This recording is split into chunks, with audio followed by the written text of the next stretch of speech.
नमस्कार साथियों, स्वागत है आप सभी का अंकित इंस्पायर्स इंडिया पर। मैं हूं अंकित अवस्थी और आप हैं मेरे साथ में एक ऐसी खबर पर चर्चा करने के लिए जो वर्तमान में पूरी दुनिया के लिए एक जिज्ञासा, कौतूहल, सस्पेंस, थ्रिल सबका विषय बनी हुई है। खबर यह है कि ईरान के सुप्रीम लीडर खमनेई की मौत के बाद जहां एक और ईरान के दबने की अपेक्षा की जा रही थी कि वो सारे युद्ध से बाहर हट जाएगा, अचानक सरेंडर कर देगा, बिल्कुल मादुरो की तरह। जैसे वेनेजुएला से जब मादुरो को उठा लिया गया था तो वेनेजुएला में कोई प्रोटेस्ट नहीं हुआ था और पूरी तरह से वेनेजुएला अमेरिकी शरण में चला गया और शांति से जीने लगा। लेकिन ईरान ने ऐसा कुछ नहीं किया। जो किया वो तस्वीरें हैं। उसने ईरान से दागी मिसाइलों से इजरायली हवा को पूरी तरह रंगीन बना दिया। आज इजराइल के आसमान को अगर आप नजारों में देखें, बदलते धमाकों में देखें, स्थितियां ये हैं कि इजरायली शहरों में जाकर के अब गोले गिर रहे हैं। रिपोर्ट किया जा रहा है इजराइल में लोगों का मरना, रिपोर्ट किया जा रहा है इजराइल के अंदर लोगों का घायल होना। तस्वीरें आपके सामने हैं किस तरह से इजराइल के ऊपर ईरान के हमले हो रहे हैं। और ये हमले केवल इजराइल के ऊपर ही नहीं, मिडिल ईस्ट के उन सभी देशों में जहां जहां पर अमेरिकी बेसिस हैं वहां पर एक साथ खोल दिए गए हैं। इन हमलों से एक बड़ा प्रश्न बनता है और वो ये कि खमनेई केवल नाम नहीं, एक विचार बनकर ईरान का प्रतिनिधित्व कर रहे थे। खमनेई की मौत से जनता के अंदर वो उबाल और तेज आ गया। खमनेई समर्थक जो सरकारें हैं उन्होंने, या सरकार में जो लोग हैं उन्होंने उस बदले को अंजाम देने के लिए अब सारे रास्ते ओपन कर दिए हैं। वर्तमान में ईरान के राष्ट्रपति पजेश्कियन ने साफ साफ कहा है कि अब आप हमारा वो रूप देखेंगे जो शायद आपने कभी कल्पना भी नहीं की थी। यहां के जनरल का बयान है कि हम पिछले 20 सालों से केवल अमेरिका को अपने उत्तर में, अपने पूर्व में, पश्चिम में केवल शक्ति का प्रयोग करते देख रहे थे। फिर चाहे अफगानिस्तान हो या इराक हो, हमने हर जगह अमेरिका को ऑब्जर्व किया है और ऑब्जर्व किया है कि वो कैसे दुश्मन पर हमला करता है और क्या उसकी स्ट्रेटजी है। पिछले 20 साल से आज के दिन का इंतजार कर रहे थे।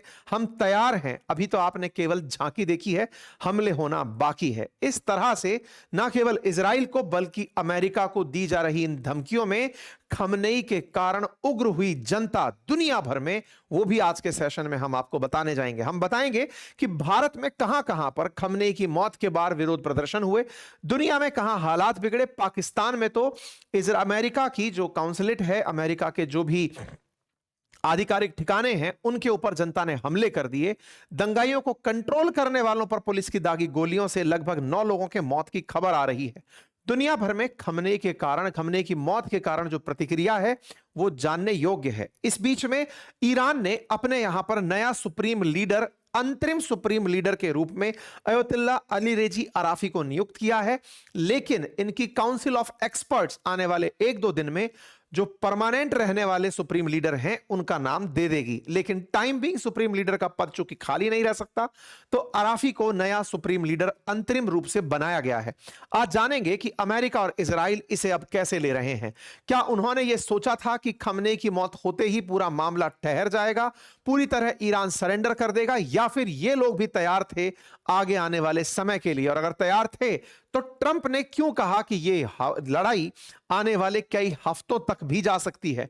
क्या होंगे इन सब चीजों के मायने? और अल्टीमेटली सबसे इंपॉर्टेंट ये कि भारत पर इसका कितना गंभीर असर पड़ेगा, क्योंकि भारत ना केवल राजनीतिक रूप से बल्कि आर्थिक रूप से भी गल्फ ऑफ पर्शिया या फिर ये जो हमारी खाड़ी है, स्ट्रेट ऑफ हॉर्मुज जो है, इसके ऊपर डिपेंड करता है। तेल की कीमतों में आए चढ़ाव से भारत की महंगाई बहुत ज्यादा चरम स्थिति तक पहुंच सकती है। पिछले समय हुए खाड़ी युद्ध के कारण हमने भारत की अर्थव्यवस्था में आए उतार चढ़ाव को देखा है। क्या इस बार भी वैसे ही हालात बन जाएंगे? आज बहुत से प्रश्न हैं जिनका हम आपके सामने डिस्कशन करने जा रहे हैं। साथियों, सेशन लंबे हो सकते हैं और सेशन मार्केट से रिलेटेड बातें बाजार की जो हमारा यूट्यूब चैनल है वहां पर आपसे साझा कर दिए जाएंगे।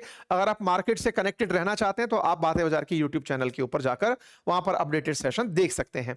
इन तमाम अपडेट्स के बीच में एक एक करके जो भी घटनाएं घटी 28 फरवरी और 1 मार्च के बीच में खमनेई की मौत के बाद से लेकर अब तक, उन्हें आज के सेशन में बताने जा रहा हूं। अमेरिका ने B2 बॉम्बर्स का इस्तेमाल किया, ना केवल B2 बॉम्बर्स का बल्कि उस एंथ्रोपिक के क्लॉड का भी इन्होंने फिर से इस्तेमाल किया, जो कि डिफेंस के अंदर पेंटागन हाउस, पेंटागन जो इनका रक्षा मंत्रालय है उसके द्वारा उस समय भी इस्तेमाल हुआ था जब इन्होंने वेनेजुएला में मादुरो को उठाना था। फिर से एआई का इस्तेमाल युद्ध में होना एक चर्चा का विषय है, क्योंकि इसी कारण से पेंटागन क्लॉड के ऊपर दबाव बनाया जा रहा है कि आप हमें इस्तेमाल करने दो। अल्टीमेटली क्लॉड है क्या? यदि आप जानना चाहते हैं तो मैंने अपनी जो एआई मास्टरी क्लास बनाई थी, जिसमें बिगिनर से लेकर प्रो लेवल तक आपको एआई टूल्स यूज कराना सिखा रहा हूं, उस क्लास में मैंने प्रॉपर डिटेलिंग से क्लॉड के यूजेस और प्रॉम्प्ट्स बताए हैं। हालांकि मैं आपको पेंटागन में अधिकारी नहीं बना पाऊंगा, लेकिन एटलीस्ट क्लॉड से आप इंट्रोड्यूस होंगे। और इसका एक खास फीचर जो इसके प्रो फीचर में ही आता है, दैट इज कोवर्क फीचर, जिससे आपका पूरी तरह से कंप्यूटर ऑटोमेट हो जाता है। कमांड से ही पूरी तरह कंप्यूटर में काम आप होने लगते हैं। आप किस ड्राइव्स को आप ले सकते हैं, हमने इसका यूज करना भी अपनी इस कोर्स में सिखाया है। अगर आप चाहते हैं इसका यूज होते हुए देखना और खुद इसका यूज कैसे करें सीखना चाहते हैं, तो आज ही जाइए हमारे उस कोर्स को ज्वाइन कर लीजिए जिसे आपने इतना प्यार दिया है। आपको क्लॉड के इन फीचर्स को हमने अपने सेशन में सिखाया है। होली के चलते कल के पूछे आपके रेस्पॉन्स के ऊपर हमने इस सेल ऑफर को होली के त्योहार तक बढ़ा दिया है। आज ही जाइए, 33% ऑफर जो ऑफ का है उसका लाभ सुनिश्चित करिए और कुछ नया सीखिए। बढ़ते हैं आगे। साथियों, खमनेई की मौत अपने आप में पूरी दुनिया के लिए कई तरह से कई बड़ा सबक लेकर आई हैं। एक सबक यह कि खमनेई ईरान में इतने दिनों तक राज कर रहे थे, ऐसे में अमेरिका ने कुछ नहीं किया। अब अमेरिका करने में कामयाब कैसे हो गया? वहीं दूसरी ओर यह कि क्या अमेरिका और इजराइल अब इतने पावरफुल हो गए हैं कि दुनिया में उनके विरोध में जहां भी कोई होगा उसे वो उसके घर में ही मार डालेंगे। जिस तरह तेहरान में अपने ही घर में खमनेई को निशाना बनाया और दुनिया की जो चुप्पी निकल कर आई, वो दुनिया के लिए एक बहुत बड़ा करारा तमाचा है। आज चाइना, रशिया जैसे देशों की प्रतिक्रियाएं अपेक्षित हैं, उन पर चर्चाएं होंगी। आप हमारे सारे जो यूट्यूब चैनल हैं उन्हें विजिट करते रहिएगा, क्योंकि सबके इंटरवल्स पर हम कुछ ना कुछ अपडेट दे रहे हैं। आप देखते रहिएगा। और ट्विटर हैंडल पर अगर आप बने हुए हैं तो हम वहां पर इसकी जानकारी लगातार दे रहे हैं। अंकित कुमार अवस्थी नाम से वेरीफाइड अकाउंट है, आप वहां पहुंच जाइएगा। साथियों, खमनेई की मौत पर दुनिया भर की प्रतिक्रियाओं में सबसे बड़ा सवाल यह था कि यह व्यक्ति death to America, death to Israel के लिए जाने भले ही जाते हो, लेकिन ईरान में इनके प्रति जो प्यार है वो जनता का दिख रहा है। एक तस्वीर जिसने सभी को सोचने पर विवश कर दिया है वो ये है। शहीद का दर्जा प्राप्त कर चुके अल खमनेई, उनकी शहादत के बाद उनके शोक में एकत्रित हुए लोगों की जो संख्या है, ऐसे समय पर जब यह पता है कि अमेरिका बड़ी मात्रा में लोगों को निशाना बना सकता है, ऐसे समय पर जब युद्ध के समय यह कहा जाता है, इंस्ट्रक्शंस दिए जाते हैं कि आप बाहर ना निकलें, एक जगह एकत्रित ना हो, यह अपने आप में विरोध का एक नजारा है। यह वो नजारा है जहां ईरान के लोगों ने बीच सड़कों पर, इमामबाड़ों के अंदर एकत्रित होकर के, मस्जिदों में एकत्रित होकर के अपना विरोध प्रदर्शन किया। ये तस्वीरें बयान करती हैं कि ये लोग इस स्थिति के लिए तैयार हैं कि लो, हम तैयार हैं, आओ और हम पर मिसाइल गिरा दो। ईरान के अंदर इस तरह की भीड़ इकट्ठी होना जब ये कैमरों में कैप्चर हो रहा है तो उनकी सैटेलाइट्स में भी दिख रहा होता है। अमेरिका को अच्छे से विजिबल होगा कि ये हो क्या रहा है। उसके बावजूद भी इतनी बड़ी संख्या में ईरान में लोग सड़कों पर उतर आए हैं। ये दर्शाता है कि कहीं ना कहीं खमनेई एक विचारधारा भी बन चुके थे। कहीं ना कहीं वो इनके रिलीजियस सुप्रीम लीडर थे, जिन्हें ये लोग धर्म से जोड़कर देखते थे, राष्ट्र से कहीं अधिक। ये विरोध प्रदर्शन में लोगों का इस तरह से एकत्रित होना दर्शाता है, ना केवल विरोध प्रदर्शन में, बल्कि उनके लिए दुआ मांगते हुए लोगों को देखकर आप एक अंदाजा डिराइव कर सकते हैं। अब बात करें ईरान के अलावा बाहर की, तो सबसे पहले भारत में आइए। भारत में जम्मू कश्मीर के अंदर जो शिया लोग रहते हैं, उन्होंने इस पर अपना दुख व्यक्त करते हुए इस तरह से पत्रकारों के बीच में प्रतिक्रिया दी। जम्मू कश्मीर में अगर आप देखें तो इस प्रकार के प्रदर्शन देखने को मिले हैं। प्रोटेस्ट इरप्ट हुआ कश्मीर के अंदर खमनेई की मौत के बाद। लाल चौक पर हुए इस प्रदर्शन को और लोगों को शोक मनाते हुए आप देख सकते हैं।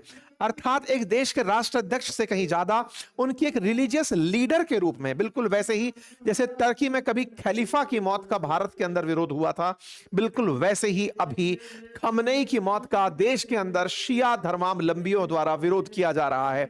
और उस विरोध पर न केवल विरोध बल्कि शोक सभाएं आयोजित की जा रही हैं। भारत में आयोजित इन शोक सभाओं में शियाओं के द्वारा लेह लद्दाख से लेकर बेंगलोर, दिल्ली, सब जगह प्रदर्शन और शोक सभाओं का और अपनी सांत्वना सभाओं का आयोजन किया जा रहा है। यहां पर तस्वीरें हैं दिल्ली के जंतर मंतर की, बेंगलोर की, लेह लद्दाख की। तमाम मीडिया हाउसेस के द्वारा इन्हें कवर किया जा रहा है कि किस प्रकार से लोग शोक में हैं खमनेई की मौत के बाद में। जहां तक बात हो जम्मू कश्मीर की अपोजिशन की, वो अपनी तरफ से इस बात को मेंशन कर रहे हैं कि नेतन्याहू जो अमेरिका को अब अपने निशानों पर नचा रहे हैं, उन्होंने जो कि एक वॉर क्रिमिनल है, उन्होंने एक राष्ट्र के लीडर को मारा है और दुनिया इस बात पर चुप है, कोई प्रतिक्रिया नहीं है। मैं विरोध करने वालों के समर्थन में हूं, इस तरह से ये निकल कर आए। वहीं असदुद्दीन ओवैसी साहब ने भी अपनी तरफ से बयान देते हुए यही कहा कि ये जो घटना है ये पूरी तरह से उस समय हुई जब जिनेवा में पीस वार्ता चल रही थी और पीस वार्ता के बीच में इस तरह से हमले कर दिए गए। ये पूरी तरह से कायराना हरकत है। जहां तक बात हो भारत से बाहर की, तो पाकिस्तान के नजारे आपके सामने हैं। पाकिस्तान में अमेरिका की जो एम्बेसी है, अमेरिका का जो कॉन्सुलेट है, माफी चाहता हूं, कॉन्सुलेट जो है कराची के अंदर, वहां पर इस तरह से प्रदर्शनकारियों ने घुसकर हमले कर दिए। यहां पर सिचुएशन यूएस कॉन्सुलेट कराची की है, जहां पर प्रदर्शनकारी विरोध करते करते अमेरिका के कॉन्सुलेट पर पहुंचे। क्रिटिकल सिक्योरिटी सिचुएशन इजाद हुई। इस्लामाबाद में भी, यहां पर भी अमेरिकी जो एम्बेसी है उसके ऊपर प्रदर्शनकारी पहुंच गए। सिचुएशन कराची में इतनी बिगड़ी कि विरोध में, मतलब सुरक्षा में अमेरिका के ही जो कमांडो तैनात थे अंदर, उन्होंने कहा उनकी वजह से 9 लोगों के मारे जाने की खबर भी निकल कर आ रही है कि उन्होंने ओपन फायर कर दिया। यूएस मरीन कमांडो के द्वारा फायर किए गए फायर में 9 लोगों के मौत की भी रिपोर्ट निकल कर आ रही है। लोग यूएस एम्बेसी को टारगेट करने के लिए इस्लामाबाद में भारत जाते हुए दिखाई दे रहे हैं। कुल मिलाकर पाकिस्तान में यूएस को टारगेट किया जा रहा है। US observer office Gilgit Baltistan में जो है उसमें भी आग लगा दी गई, उसकी तस्वीरें भी आपके सामने हैं। इस पर यूएस एम्बेसी इस्लामाबाद की तरफ से बयान यही है कि हम लगातार सिचुएशन पर नजर बनाए हुए हैं। यहां पर जो सबसे ज्यादा कायरानापन है वो नजर आता है पाकिस्तान की सरकार का, जो कि लगातार पहले ईरान को पिछली बार ये विश्वास दिला रही थी कि आप चिंता मत करिए, इजराइल के खिलाफ हम आपके साथ हैं। आज वही ईरानी सरकार जो कि रिलीजन के नाम पर ईरान के साथ धर्म युद्ध में साझा होनी चाहती थी, आज वो दुबक कर कहीं बैठ गई है और वो किसी प्रकार का कोई भी प्रतिक्रिया देने से पहले हिचक रही है। कितना ज्यादा पाकिस्तान बिक चुका है, ये बड़ा सवाल है। जहां तक बात हो भारत की कि भारत इस सिचुएशन में क्या कर रहा है, यह भी एक बहुत बड़ी चर्चा का विषय बन गया है कि भारत पहले वेनेजुएला में अल मादुरो के उठने पर चुप रहा, अब खमेनी के चले जाने पर चुप है। भारत क्या पूरी दुनिया के साथ साथ खुद भी चुप्पी साध लिया है, या भारत का कोई अपना स्टैंड है? यह बड़ा सवाल है और इस बड़े सवाल की लगातार बस ये खोज ही हो रही है कि भारत अल्टीमेटली किस तरफ है। क्या भारत बिल्कुल वैसे ही जैसे कभी इमरान खान रशिया के साथ बैठ गए थे कि जाओ और यूक्रेन पर हमला कर दो, क्या भारत ने ईरान के खिलाफ हमला करने के लिए इजराइल का साथ दिया? क्या भारत ने इजराइल से कहा कि आप हमला करो? ये सब है क्या? अब ये सारी अनसुलझी पहेलियां हैं जिन पर अब चर्चाएं होना बाकी हैं और इनका डिकोड होना बाकी है। करेंगे उन सब पर भी आने वाले सेशंस में चर्चा, लेकिन फिलहाल के लिए अपडेट लेते चलिए कि दुनिया भर में क्या हो रहा है। अमेरिका के साथ साथ अब सवाल उन देश, पाकिस्तान के साथ साथ उन देशों का भी सवाल हाल जान लेते हैं जहां पर शिया अल्पसंख्यक हैं। बाय द वे आप ये जानते होंगे कि मुस्लिम धर्मावलंबी दो भागों में, दो प्रमुख विश्वासों में बटे हुए हैं, एक शिया मत वाले और एक सुन्नी मत वाले हैं। ये दोनों ही जो इनके मोहम्मद साहब हुए उनकी मान्यताओं को लेकर बटे हुए हैं। दुनिया भर में जहां तक शियाओं की बात है, शिया सबसे ज्यादा मेजॉरिटी में ईरान में है। उसके बाद में अगर आप मेजॉरिटी देखते हैं तो यमन में है, ईरान के अंदर हैं, इराक के अंदर हैं और इसके बाद 25 से 50% कुवैत में भी हैं। शिया जिस तरह से डिस्ट्रीब्यूटेड हैं, उनमें से ये जो जीसीसी कंट्री हैं ये सुन्नी बहुतायत है और जो उत्तर की तरफ वाले देश हैं ये शिया बहुतायत हैं। अफगानिस्तान और पाकिस्तान में भी 10 से 25% तक शिया पाए जाते हैं। शिया और सुन्नियों के अंदर लंबे समय से विवाद रहा है। इनका विवाद इनकी लीडरशिप और अथॉरिटी को लेकर है, रिलीजियस प्रैक्टिसेस को लेकर है। इन चीजों को लेकर के ये आपस में लंबे समय तक झड़कते रहे हैं। इन्हीं झगड़ों की मुख्य वजह अमेरिका को माना जाता रहा है और आज भी अमेरिका इन्हें ही लड़ाने में कामयाब हो रहा है। जहां मुसलमान दुनिया के ऊपर से एक दिखते हैं, वहीं आपस में ये एक दूसरे से कितने झगड़ रहे हैं इन्हें आप देख सकते हैं। आज पाकिस्तान की सरकार चुप बैठी है क्योंकि वो सुन्नी बहुतायत सरकार है। पाकिस्तान की जो सरकार है उस सरकार का सुन्नियों को समर्थन है और सुन्नी मेजॉरिटी पाकिस्तान है।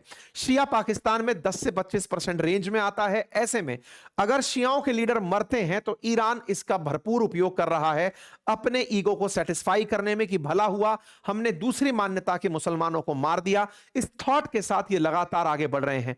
मैं इस बात को इसलिए बोल रहा हूं क्योंकि ईरान ने सुन्नी जो भी बेसिस थे उन्हें टारगेट किया है। कुल मिलाकर ये फिर से एक रिलीजियस कन्फ्लिक्ट में बदलता हुआ दिख रहा है। अमेरिका इसका भरपूर लाभ उठा रहा है और इसी लाभ में उसने सबसे पहले शियाओं के लीडर को खत्म किया।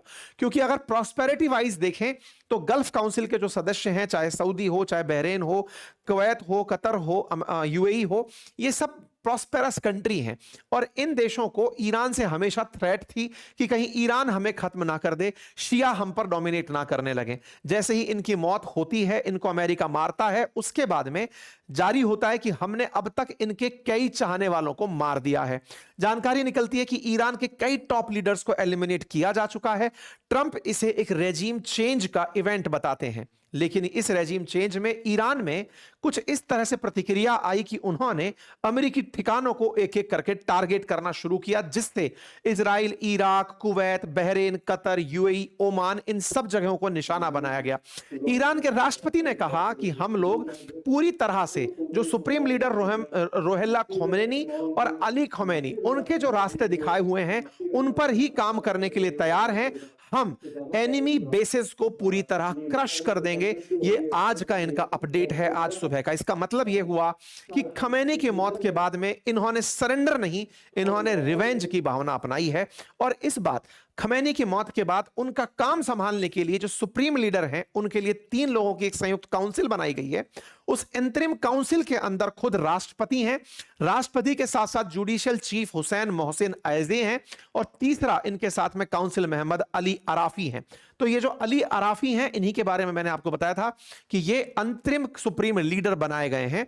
और साथ ही साथ जो अन्य शिया लीडर्स हैं जो रिलीजन के अंदर इनका सपोर्ट करते आ रहे थे, जो सत्ता में नहीं थे लेकिन धर्म के लीडर्स थे, उन्होंने इसके खिलाफ फतवा जारी किया है कि अमेरिका से हमें बदला लेना है। अराफी अभी ताजा लीडर नियुक्त किए गए हैं, जो अंतरिम लीडर हैं। जहां तक बात हो ईरान के विदेश मंत्री की बयानों की, उन्होंने अपनी तरफ से कहा कि हमारी जो मिनिस्ट्री मतलब काउंसिल ऑफ एक्सपर्ट्स है, असेंबली ऑफ एक्सपर्ट्स है, वो लगातार नजर बनाए हुए हैं। हम जल्दी ही अपना मेंबर इलेक्ट करेंगे और सुप्रीम लीडर के पद तक उन्हें बिठा देंगे। इसी बीच में ईरान ने अपनी तरफ से तेल अवीव पर बहुत सारे हमले किए। खबर निकलकर आई कि गल्फ ऑफ ओमान, जो कि भारत की तरफ आने वाला जल है, उसमें ऑयल टैंकर को निशाना बनाया गया। ना केवल ओमान के वाटर में बल्कि इसके साथ साथ कुवैत भी प्रतिक्रिया में निकलकर आया। स्ट्रेट ऑफ हॉर्मुज में हमले होने शुरू हो गए हैं, तेल के ठिकानों को नुकसान पहुंचाया जा रहा है। सैकड़ों की संख्या में पानी के जहाज पानी में ही एंकर डालकर खड़े हो गए हैं, चलना लगभग बंद हो गया है। मैं आपको फिर से बता दूं साथियों, ये पर्शियन गल्फ है, स्ट्रेट ऑफ हॉर्मुज से होकर निकलती है और ओमान की खाड़ी से होते हुए अरब सागर से ये तेल को लेकर भारत पहुंचती है। साथियों, ना केवल भारत बल्कि चाइना के लिए भी तेल यहीं से होकर जाता है। अब चूंकि भारत की ऊर्जा आवश्यकता का अधिकतम हिस्सा इसी क्षेत्र से होकर आता है, ऐसे में ईरान के द्वारा इस पूरे क्षेत्र को एज एक्सपेक्टेड ब्लॉकेड में डाल दिया गया है। इस क्षेत्र के अंदर अब गोले चलाने शुरू हो गए हैं, ऑयल टैंकर्स को निशाना बनाया जाना शुरू हुआ है। अमेरिका ने रिवर्स कहा कि हमने 9 ऑयल के टैंकर डुबो दिए हैं। टेक्निकल बात यह है कि तुम डुबो रहे हो या ये डुबो रहे हैं, कोई भी जहाज लेकर नहीं निकलेगा। गलतफहमी का कोई भी शिकार होना नहीं चाहेगा कि साहब हमारा जहाज डूबे। जहाज जहां थे वहीं पर रुककर खड़े हो गए हैं। ऐसे में ओमान के जल के अंदर, ओमान के पानी के अंदर जिस तरह से ऑयल टैंकर डुबोया, इस पर कतर को बड़ा दुख हुआ कि भाई तेल हमारा जा रहा था, तुम मरवा दिए। तो ऐसे में ईरान के खिलाफ अब ये सब लोग भी कहीं ना कहीं रिटेलिएटरी मोड में आ रहे हैं। स्ट्रेट ऑफ हॉर्मुज बहुत खास है और यही भारत की सबसे बड़ी चिंता है कि कहीं आने वाले समय में हमारे लिए तेल बहुत ज्यादा महंगा ना हो जाए। एक वीडियो बहुत वायरल हो रहा है जिसको मैंने अपने ट्विटर हैंडल पर डाला था। मैं आपसे फिर निवेदन करूंगा कि अगर आप अपडेटेड रहना चाहते हैं तो इसे जाकर फॉलो कर लीजिए। हम सेशन भले ही एक लेकर आते हैं बीच बीच में, लेकिन आपको अपडेट हम दिन भर यहां देते रहते हैं, जो कि एकदम वेल रिसर्च्ड कंटेंट डालने के प्रयास में शामिल है। साथियों, यहां पर हमने एक जानकारी साझा की थी जिसमें जनरल इब्राहिम जब्बारी ने कहा था कि हमें हथियारों के भंडारों में केवल अभी आपको वो मिसाइलें दिखाई हैं जो कि केवल सुपरफिशियल थी। असली हथियारों का प्रदर्शन तो अब हम करने जा रहे हैं। इसका कयास लगाया जा रहा है कि कहीं ईरान ने न्यूक्लियर बॉम्ब तो नहीं बना लिया था, कहीं ऐसा तो नहीं कि ईरान इस तैयारी में हो कि ठीक है, पहले तक चेक करेंगे कि क्या कर सकते हैं, बाद में कुछ अमेरिकी ठिकानों को निशाना बनाने के लिए कुछ गंभीर कदम तो नहीं उठा लेगा। दुनिया में चिंता का माहौल बढ़ता चला जा रहा है। एक और चिंता भी है और वो ये है, अमेरिका बहुत दूर बैठा है। अमेरिका में कोई बम जाकर नहीं फट रहा है, कोई भी मिसाइल अमेरिका में नहीं पड़ रही है। अमेरिका ये लड़ाई लड़ रहा है किसी और कॉर्नर पर आकर के। अमेरिका को कोई फर्क नहीं पड़ रहा है। इजराइल है, इधर मिडिल ईस्ट में उसके सेंटर्स हैं, उसके तो बस सैनिक हैं, सैनिक और उसका असलहा, उन्हें लेकर वो दुनिया में कहीं भी युद्ध करने पहुंचा हुआ है। लेकिन एक इंटरेस्टिंग बात जो निकल कर आती है वो ये कि अमेरिका का हथियारों का जखीरा, जो कि इन सब देशों की सुरक्षा की जिम्मेदारी लेकर बैठा है, क्योंकि अमेरिका के जहां जहां बेसिस हैं उनकी सुरक्षा में उसे इंटरसेप्टर मिसाइल सिस्टम लगाना पड़ा। थाड़ जैसा सिस्टम, जैसे भारत के पास S-400 है, ऐसे अमेरिका का थाड़ है, वो खड़ा करना पड़ा। जैसे इजराइल के पास आयरन बीम और आयरन डोम है, ऐसे इनको अब वो खड़े करने पड़ रहे हैं। और उनमें क्या लगता है ना, जैसे S-400 एक इंटरसेप्टर मिसाइल सिस्टम है, तो होता यह है उसमें मिसाइलें लगती हैं, आप पर आती हुई मिसाइलों को वो काउंटर करती हैं। अब मिसाइलें ही 2-2 हजार फेंक दे रहा है अगर ईरान, तो ऐसे में ना ये इंटरसेप्टर मिसाइलों का जखीरा खत्म होने की बात आ रही है। ऐसा न्यूज रिपोर्ट कह रही हैं। द वॉल स्ट्रीट जर्नल की रिपोर्ट यह कह रही है कि अमेरिकी सेना के शीर्ष जनरल ने बताया है कि उनके ऊपर हथियार भंडारों का बड़ा दबाव आ रहा है, क्योंकि इतने बम गोले नहीं हैं कि वो हर देश की सुरक्षा में खड़े किए जा सके। वो बार बार इंटरसेप्टर मिसाइलें चला रहे हैं, लेकिन ईरान ने जब से निशाना बनाना शुरू किया है, वो लगातार बढ़ते हमलों के चलते एयर डिफेंस सिस्टम इस्तेमाल होते होते कहीं मामला खराब या खत्म ना हो जाए। ऐसे में ईरान ने अपना शक्ति प्रदर्शन शुरू किया है। उसने हथियारों के जखीरे दिखाए कि देखो बेटा, हमने ना शहीद मिसाइलों की टनल बना रखी है। ये सारी वो मिसाइलें हैं जिनके पंख लगे हुए हैं। ये ड्रोन हैं जो एक तरफा वार करते हैं, इनमें बस बत्ती लगाई, हमने टारगेटेड ऑपरेट किया और जाकर के ये उड़ते हुए जाकर, ग्लाइड करते हुए जाकर उड़ेंगे। इस तरह से इन्होंने बकायदा अपने जखीरों का प्रदर्शन किया है कि अभी तो हमारे टनल्स में से इनका निकलकर आना बाकी है। कुल जमा अर्थ यह है कि ईरान के पास बहुत सारे वेपन्स हैं और उन वेपन्स को ही अब इजराइल और अमेरिका टारगेट कर रहे हैं। असल में ये टनल्स में है और इन टनल्स को बहुत जमीन की गहराइयों में रखा गया है। ऐसे में इनका निशाना बनाने के लिए B-2 बॉम्बर जैसे बम वर्षक फ्लाइट्स की, विमानों की आवश्यकता है। तो अमेरिका ने फाइनली इन्हें निशाना बनाने के लिए B-2 बॉम्बर्स का भी उपयोग करना शुरू कर दिया है। साथियों, एक खबर और निकलकर आई और वो ये था कि USS अब्राहम लिंकन, जिसको कि खड़ा किया हुआ था स्टेट ऑफ हॉर्मुज के पास में, उसे ईरान ने निशाना बनाया है। इंटरनेशनल खबरें ऐसी आना शुरू हुई, लेकिन अमेरिका की सेंटकॉम तुरंत उतर कर आई और उन्होंने खंडन किया कि ऐसा कुछ भी नहीं हुआ है, हमारे ऊपर कोई हमला नहीं हुआ है। इसी बीच में जो फॉरेन मिनिस्टर हैं ईरान के, उनका कहना है कि हमने 20 सालों तक अध्ययन किया है अमेरिका का कि वो हमारे पूर्व और पश्चिम में कैसे हमले करता था। हमने अपनी तरफ से bombing in our capital have no impact on our ability to conduct war.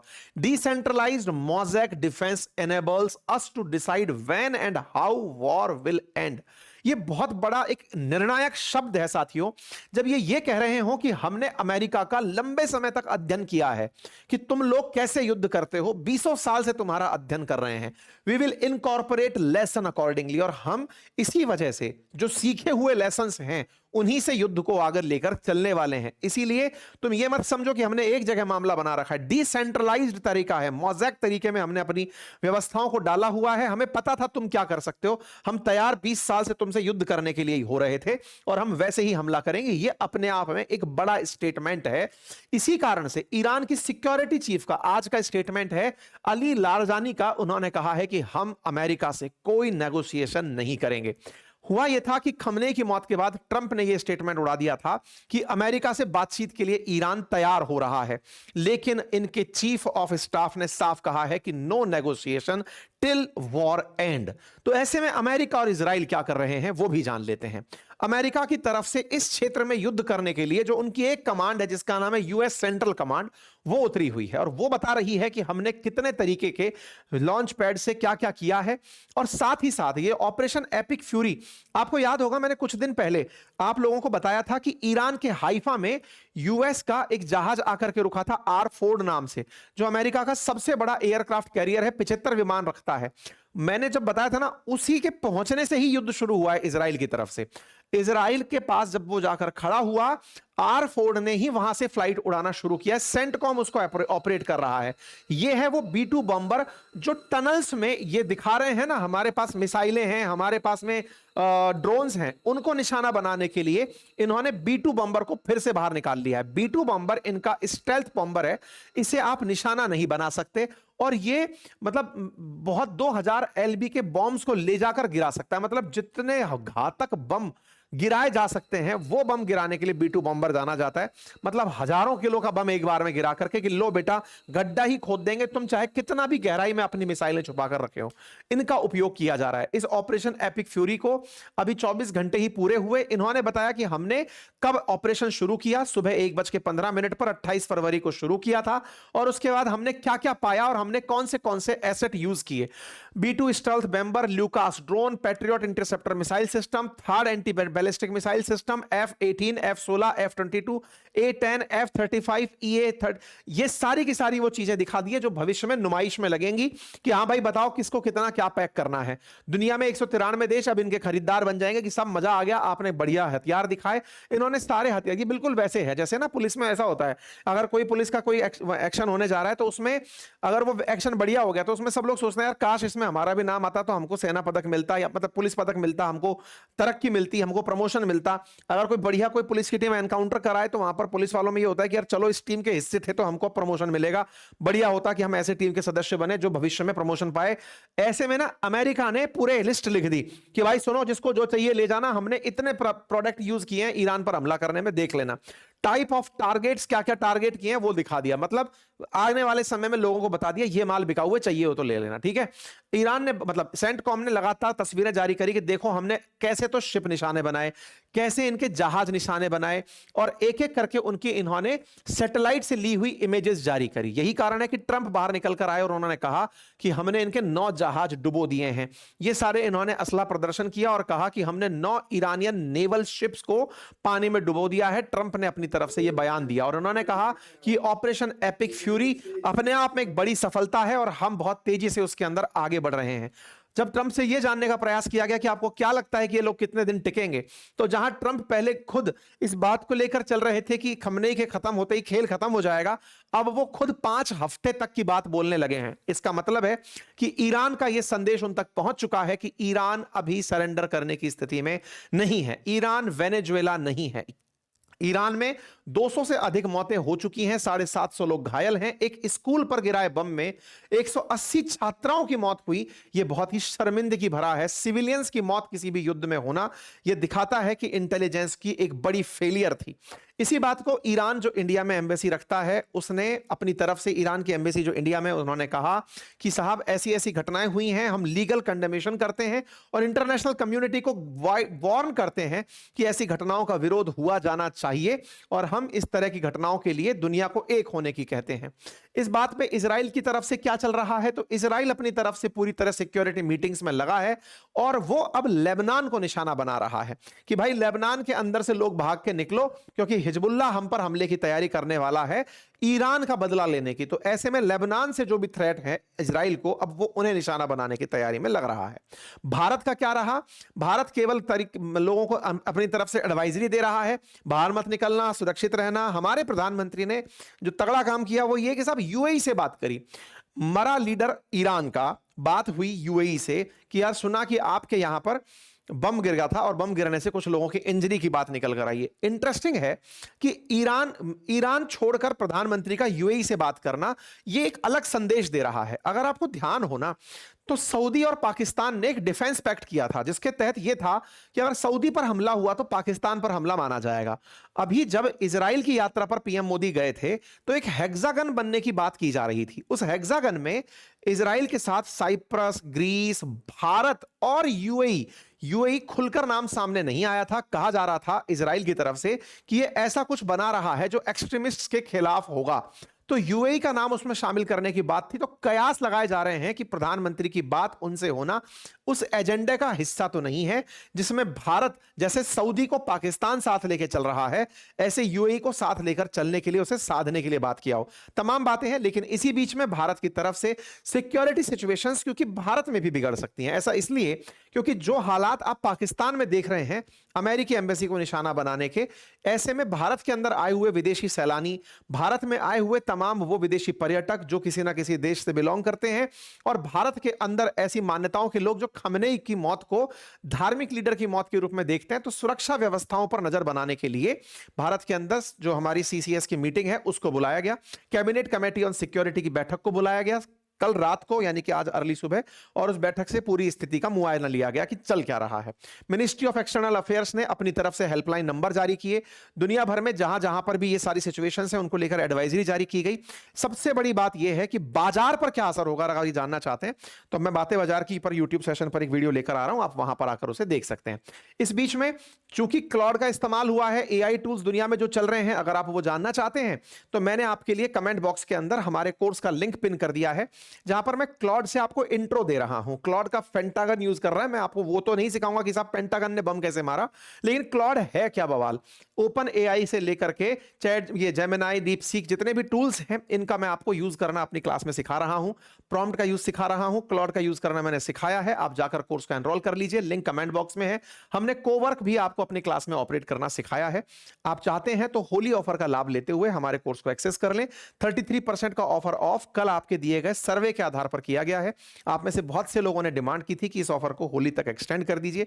आप जाइए और जाकर अपने आप को एनरोल कर लीजिए। और हां, हमने किस तरह का प्रोडक्ट बनाया है उसकी अब हमने कुछ शॉर्ट्स वीडियो भी डाले हैं, आप उन्हें भी देख सकते हैं। आपका समय शुभ हो, चैनल को सब्सक्राइब कर लें, वीडियो को शेयर करें, अपनी राय कमेंट बॉक्स में लिखें। बहुत बहुत धन्यवाद।